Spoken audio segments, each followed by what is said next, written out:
ହାତରେ ଧରିଛନ୍ତି ତ୍ରିରଙ୍ଗା, ଆଖିରେ ରହିଛି ଅନେକ ସ୍ୱପ୍ନ ଏବଂ ଆଶା ନେଇ ବାହାରିଛନ୍ତି ଅଭିନବ ଉପାୟରେ ଓଡ଼ିଶାବାସୀଙ୍କୁ ନ୍ୟାୟ ଦେବା ପାଇଁ। ଏ ଯୁବକ ଜଣକ ହେଉଛନ୍ତି ଯାଜପୁର ଜିଲ୍ଲା ବଡ଼ଚଣା ଅଞ୍ଚଳର ନିବାସୀ ସତ୍ୟବ୍ରତ ଦାସ। ତେବେ ସେ ଓଡ଼ିଶାର 314ଟି ବ୍ଲକକୁ 314 ଦିନରେ ପଦଯାତ୍ରା ମାଧ୍ୟମରେ ଅତିକ୍ରମ କରିବା ସହ ବିଭିନ୍ନ ଗୁରୁତ୍ୱପୂର୍ଣ୍ଣ ସମସ୍ୟାଗୁଡ଼ିକ ସମ୍ବନ୍ଧରେ ସରକାରଙ୍କର ଦୃଷ୍ଟି ଆକର୍ଷଣ କରିବେ। ତେଣୁ ତାଙ୍କର ପ୍ରମୁଖ ଦାବିଗୁଡ଼ିକ ହେଉଛି ଓଡ଼ିଶାକୁ ସ୍ୱତନ୍ତ୍ର ରାଜ୍ୟ ଘୋଷଣା, ଜଳ ସମସ୍ୟାର ସମାଧାନ ଓ ପୋଲାଭରମ ପ୍ରକଳ୍ପରେ ଅବିଭକ୍ତ କୋରାପୁଟ ତଥା ମାଲକାନଗିରି ଜିଲ୍ଲାର କ୍ଷତିଗ୍ରସ୍ତ ପରିବାରଙ୍କୁ ଉଚିତ ନ୍ୟାୟ ପ୍ରଦାନ କରିବା।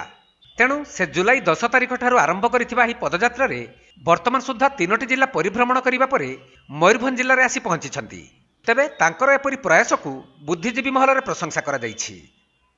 ସାର୍ ଜୁଲାଇ 10ରୁ ଯାଜପୁର ଜିଲ୍ଲା ବଡ଼ଚଣା ବ୍ଲକରୁ ଆରମ୍ଭ କରିଛି। ବର୍ତ୍ତମାନ ସୁଦ୍ଧା 68ଟି ଦିନରେ 52ଟି ବ୍ଲକ ପହଞ୍ଚି ପାରିଛି। ଲକ୍ଷ୍ୟ ରଖିଛି 314 ଦିନରେ 314 ବ୍ଲକ ପହଞ୍ଚିବାର ଏବଂ ଆଜି ମୁଁ ଚାନ୍ଦୁଆ ବ୍ଲକ ଅଭିମୁଖେ ବର୍ତ୍ତମାନ ଯାତ୍ରା କରୁଛି। ଏଥିରେ ଆପଣଙ୍କର ମୁଖ୍ୟ ଦାବି କ'ଣ ରହିଛି?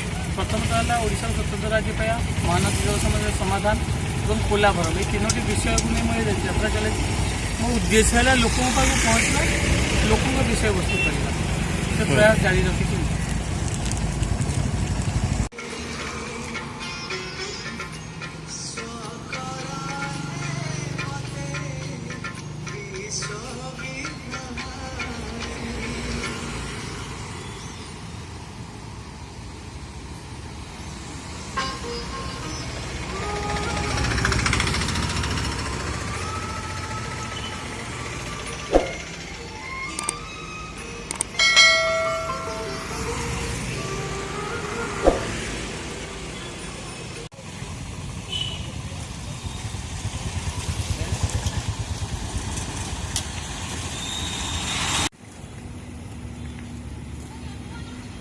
ମୟୂରଭଞ୍ଜ ଜିଲ୍ଲାରୁ ବିଜୁ ସିଂଙ୍କ ସହ ସନ୍ତୋଷ ବରଜଙ୍କ ରିପୋର୍ଟ, କୋଣାର୍କ ଲାଇଭ୍।